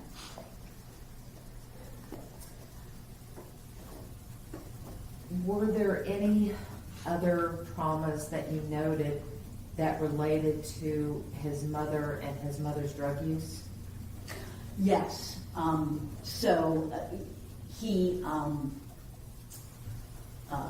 There are two instances where he walked in on her in the bathroom after she had overdosed. One time when I think he was very young, and I believe his grandmother and mother had mentioned that. And another time when he was older, whether he was around 12 or 10, I'm not sure. But he actually found her passed out and with her pants down, which was a very upsetting event for him. Passed out on the toilet, and he thought that she was dead. What kind of effect could that have? I mean, finding your mother passed out on the toilet thinking that she's dead, how could that affect a child? It's a very traumatic event. It would be traumatic for anyone, right? Let alone someone who has difficulty processing their feelings, being able to rationally think. I believe he went and got his grandmother, who fortunately was in the home, but just feeling completely powerless, not knowing what to do, and believing that his mother might be dead. You talk about compounding effects of diagnoses. Are there compounding effects of childhood trauma? Yes. Explain that to the jury, please. Well, your what I had mentioned before, your trauma can affect the brain in such a way that it's called you no longer have a top-down effect, where during stressful situations you're able to rationally think your way out of them. You're more on emotional overdrive, and your emotions are basically taking over. And the more traumatic events that you experience, the the more of a deficit state you're potentially going to have. That situation is going to get worse.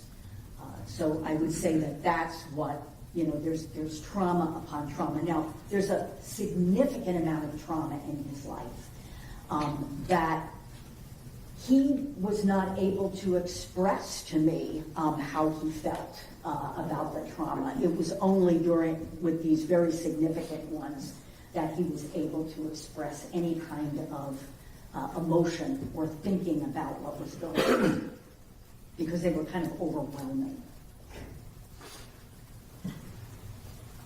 You had mentioned some of these traumas. One of the traumas that you had mentioned was the fact that Tanner had been sexually assaulted. How old was he when that occurred? 10. What happened? What he explained to me was that he and 2 other kids were setting little brush fires in a field and peeing them out. And one of them got out of control and came close to the house. It was put out by the landlord of the property and somebody else. And his mother afterward told him to go over and apologize to the landlord, who he went over there and subsequently was raped by the landlord. Were you able to corroborate Tanner's story? Well, there was no witnesses to it, actually, but there was information that hung together with it in such a way. First of all, it was how he narrated the event to me. He was deeply ashamed. He kept saying that he didn't want anyone to know. He didn't want his mother and his grandmother to know. They would think that he was gay if it was revealed. As I said, he was very distraught as he told me about this. He said that for about 2 years after this, he struggled with a lot of symptoms of PTSD, intrusive thoughts, nightmares. He also hated to go to the bathroom, hated to defecate, because he didn't want to wipe himself because it reminded him of the abuse, it was intercourse. And so he would hold his stool. He didn't want to go to the bathroom in school. He only wanted to use his own bathroom at home. And so consequently, he became constipated. There was and his mother and grandmother did indicate that he had some trouble. They were kind of vague with constipation and smearing. That's a problem with kids who hold their stool. They end up having some leakage from around the hard stool.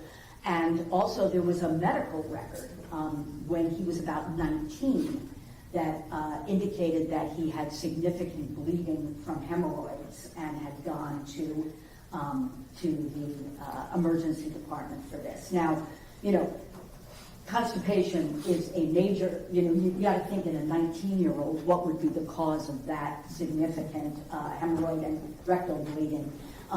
Hemorrhoids would be one. There are much more serious disorders like cancers, whatever, that were ruled out.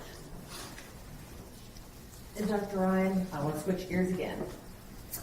During your interview with, or let me back up, in preparation for your interview with Tanner, did you review the interrogation videos? Yes.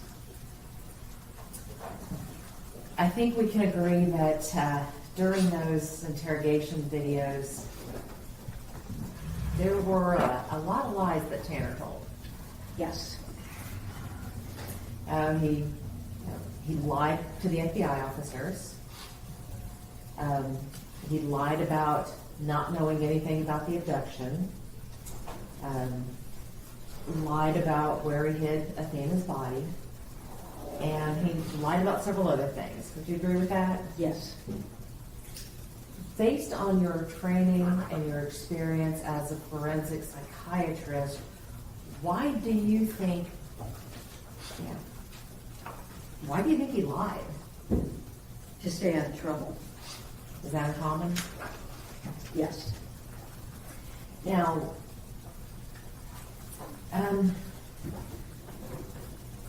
I want to talk to you about what we see in some of those interrogations. There was, now, just going to come right out and ask, I'm going to talk to you about zero, okay? Does Tanner meet the criteria for multiple personality disorder? Well, it's called dissociative identity disorder now, but no, he does not, in my opinion. So how do you reconcile this with the interrogation where he's claiming to have this alter ego named Zero? In my opinion, I think that the police did an excellent job of making him more comfortable. I think that he wanted, in my opinion, I think he wanted to confess, and this made it easier to do so as sort of a third person, rather than, himself. Dr. Ryan, did you hear the testimony of Dr. Fritz regarding her experience with level 1 autism patients and speaking about themselves in the third person? I think I'm not sure that I did about that. I tried to watch some of it, but I had some connectivity issues, and I didn't see all of it. Well, in your practice, and based upon the patients that you have observed, do you find that it's easier for them to speak about themselves in the third person? Sometimes it is. Sometimes it's easier to do that and kind of distance yourself from it. What do you mean by distancing yourself from it? Distancing yourself from what happened. It's kind of moving closer and closer to, taking some responsibility. Do you think that Tanner actually believed that the officers were buying his act? Yes, I think he believed that they were because of his deficits in perspective thinking. I mean, I think that anybody who would have seen that video would have known that it was not legitimate. But if they knew anything about dissociative identity disorder, MPD, but I think he believed that they believed him. Does this go into what we were referring to as the theory of mind? Yes. How so? Well, he has an impaired ability to recognize what other people are thinking and feeling. And that is related to the autism spectrum disorder. Many individuals with autism have that problem. In your experience, do you ever find that when someone who is on the autism spectrum is being questioned or pressured into giving an answer,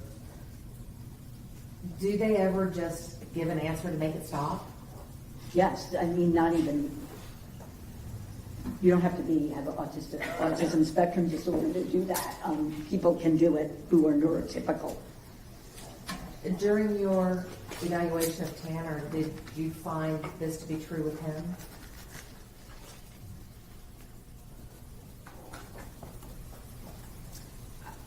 At times, I'm trying to think of specific times, and I'm blanking at this point, but yes, if there were times, particularly around the offense, that I ended up pressuring him, I'm sure.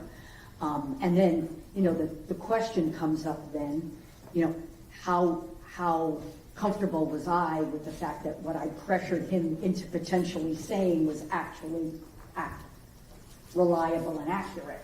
And then that comes up with putting it together with the totality of everything else that I had. in terms of the evidence that I saw and, you know, the rest of the evaluation. As a part of the records that you reviewed in this case, did you have the opportunity to review the letter that Tanner wrote to Athena Strand's parents? Yes. I want to talk to you a little bit about that letter.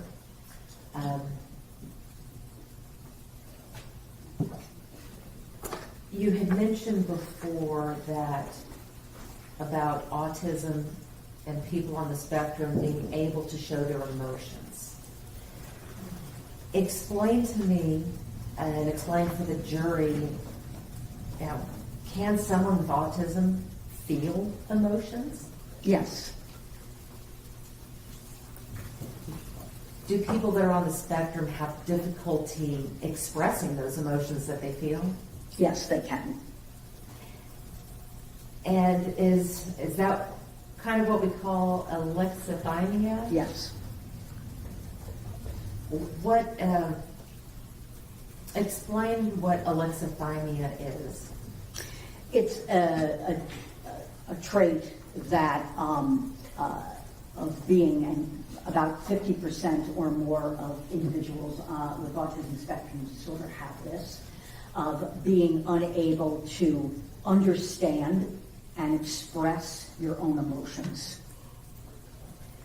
Based upon your evaluation of Tanner, do you believe that he also dealt with alexithymia? Yes. When you made that observation, at the time, did you have the report from Dr. Fritz, who also noted alexithymia? No. So your conclusions were independent of each other?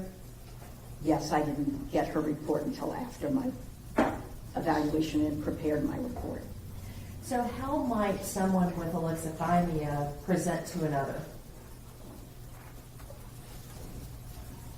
In what situation? Well, what I'm getting at is, you said that they had difficulty expressing their emotions. Right. When someone has difficulty expressing their emotions, is it possible for the emotions that they do express to be misconstrued? Oh, yes. How so? Well, you know, throughout Mr. Horner's life, and I observed this during the evaluation, he interacts with people in ways that are off-putting, in ways that can be perceived as, for example, arrogant, as a know-it-all. That's just a couple of examples. But his ability to perceive what others are thinking of him is very disturbed. Now, I want to explain that this alexithymia is not an all or none thing, right? And his ability to recognize his emotions and express them would be improved under conditions that are more structured, for example, and less emotionally dysregulating. So getting back to the letter that Tanner had written to his parents, in reading that letter, how can you gauge what is a true expression of emotion? You know, I think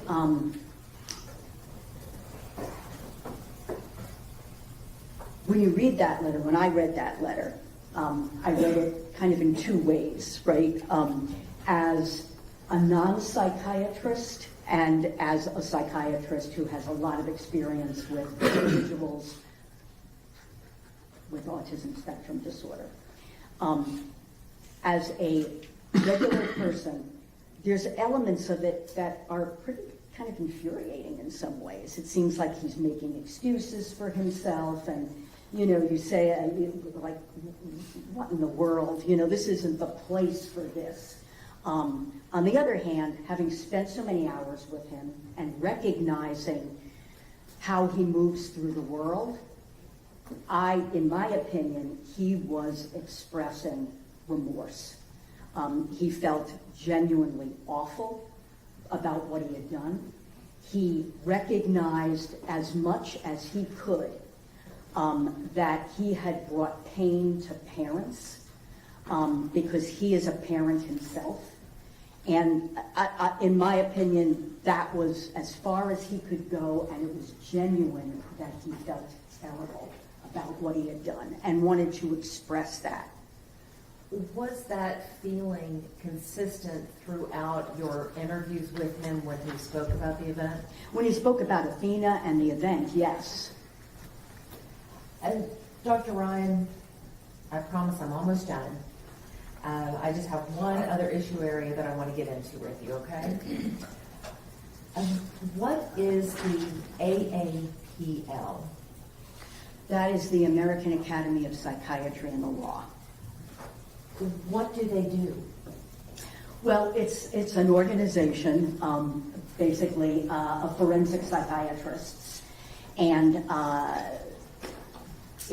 forensic psychiatry is the clinical and scientific application of psychiatry to legal questions and issues. So this is an organization of forensic psychiatrists, and they are involved in teaching, education.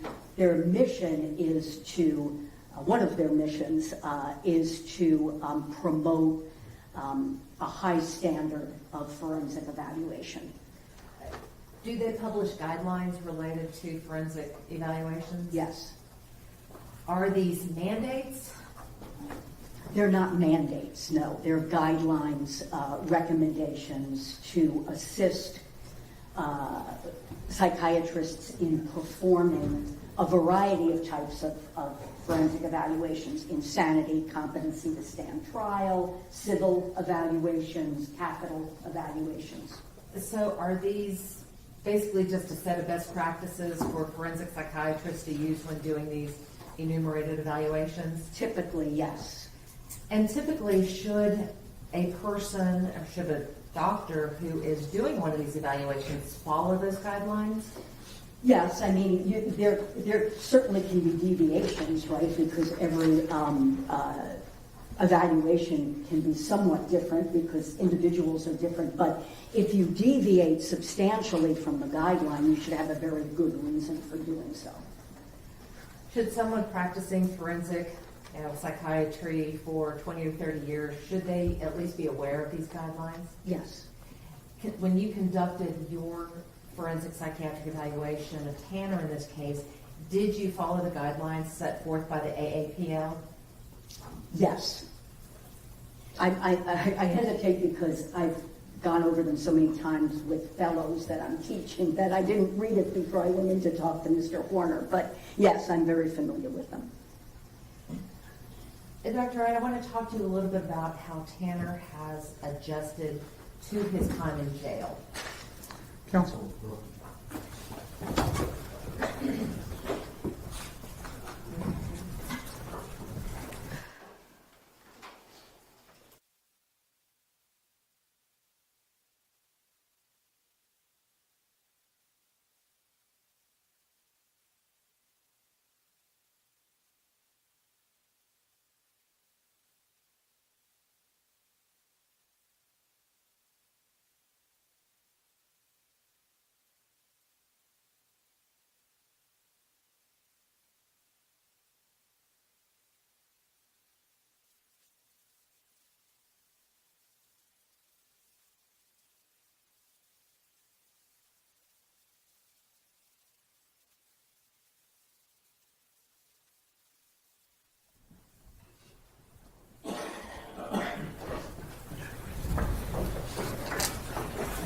Dr. Ryan, how well has Tanner adjusted to his time in jail?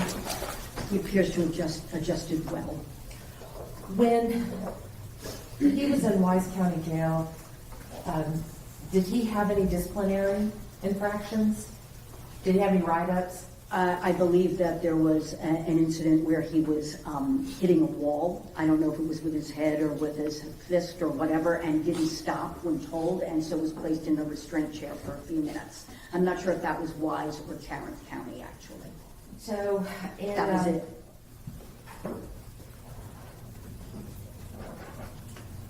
During your time that you saw him in Tarrant County, did you review the records? Yes.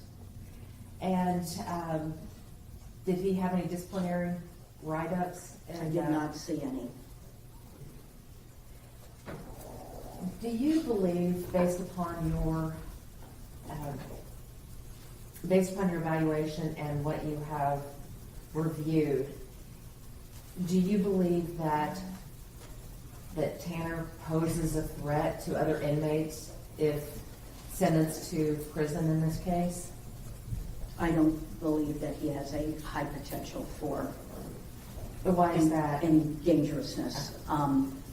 Why? Because, well, for a variety of reasons. First of all, his particular disorders make him much more likely to be prey than a predator in a prison environment. He doesn't, understand social cues. He acts in ways that will probably, piss people off in prison. Also, prison is a very structured environment with varying layers of structure.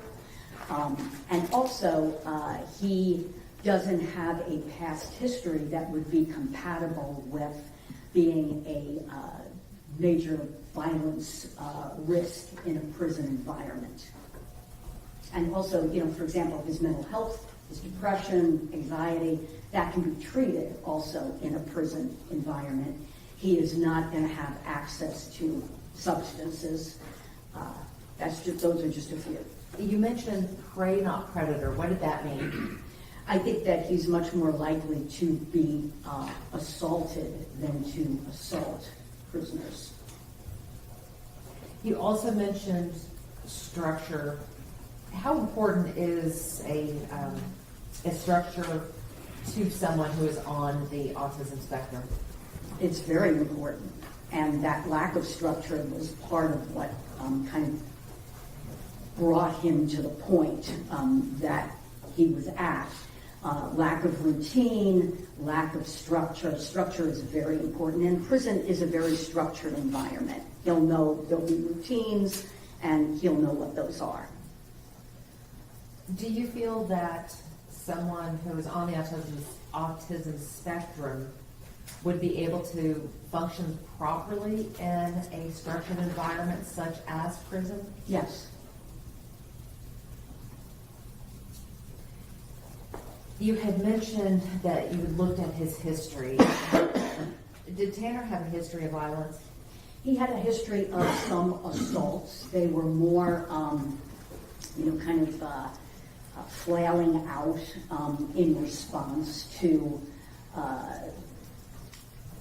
bullying, for example. There was an incident where I believe he got into an altercation and spit on someone's car.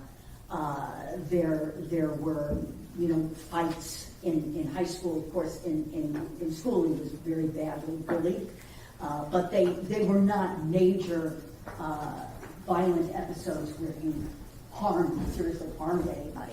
Well, Dr. Ryan, what I'm getting at is when Tanner had these episodes or incidents, were they instances of him being aggressive or were they instances of him being reactive? More reactive, and his aggression has been mostly toward himself. The last thing I want to talk to you about are some of the other diagnoses that may or may not be at issue in this case. First of all, what is psychopathology? Some people consider it to be the study of mental disorders. Other people just see it as mental disorders, mental pathology. So is psychopathology the same as psychopathy? No. Is there a diagnosis in the DSM for psychopathy? No. I want to talk to you about antisocial personality disorder. Based upon your review of the records and your evaluation of Tanner, does he meet the criteria for antisocial personality disorder? He does not. Why do you say that? Well, in terms of what the criteria for antisocial personality disorder is, a persistent pattern of violating the rights of others. You have to, at least you don't have to be diagnosed with conduct disorder before the age of 15, but you have to meet those criteria for conduct disorder, and he does not. Explain to the jury what a paraphilic disorder is. A paraphilic disorder is a disorder in which an individual has persistent sexual arousal to something or someone other than consenting, mature individuals. Was there any indication in Tanner Horner of a paraphilic disorder? No. Does sexual sadism fall under a paraphilic disorder? Yes. You mentioned earlier that what we saw in the video did not constitute sadism. What about sexual sadism? In my opinion, it did not. No. Why not? Well, in my opinion, he was not aroused in any way by her suffering, by Athena's suffering. He, in my opinion, the multiple attempts were more, as I mentioned before, related to his ambivalence and his incompetence at doing what he was trying to do. And lastly, doctor, I want to ask you about pedophilic disorder. What is that? That is a paraphilia, one of the paraphilias, persistent sexual fantasies, urges, interests, lasting at least 6 months or more toward prepubescent children. Did Tanner meet the criteria for pedophilic disorder? No. Why not? Well, there's no indication from anything that I read that he had a sexual attraction to, there was no child pornography in any of the discovery. This, in my opinion, was an aberrant event, and he did not have a history of an attraction to children. I'll pass the witness. Other people are telling me I need to see them. Okay, so we'll come back in the morning and finish with Dr. Brian. The van is on its way. They're saying probably around 5 o'clock, so I think I'm going to get you out of here in time. Okay, so enjoy the afternoon. Stay safe. We'll see you in the morning.